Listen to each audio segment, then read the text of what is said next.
They're 10-7 in the SEC.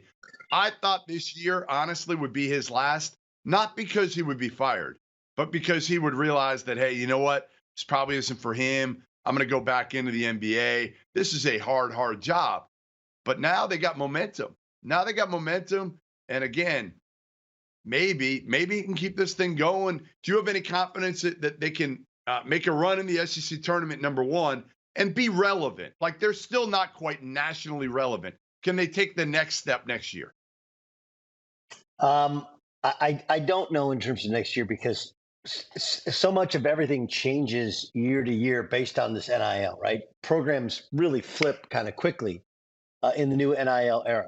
What it does, though, it legitimizes him as a college head coach, and it legitimizes their program as being stable yet again, right? That was the thing with Kevin Stallings. That they had some really good years, but all years they were generally stable.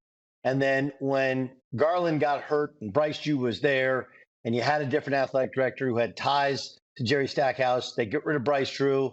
I thought unfairly so, but they get rid of Bryce Drew. You bring in Stack, and it's bad. I think this legitimizes him as a college head coach, which it's my belief, and I don't know if he'll ever cop to it, but when he took the job, the thought was like, hey, if I can get this thing going again, I could get the Carolina job. Carolina's not doing great. I don't think he's ultimately going to be the head coach there, but I do think this legitimizes, because that's really hard to do. They were bad. They're getting beaten up. They're in a tough league. It's not like they had an easy end of the season schedule, and they played their best basketball of late. What can they do in the SEC tournament? No reason to think they can't win some games, and at least create should we be considering Vanderbilt here? Like, Northwestern's in, I guess.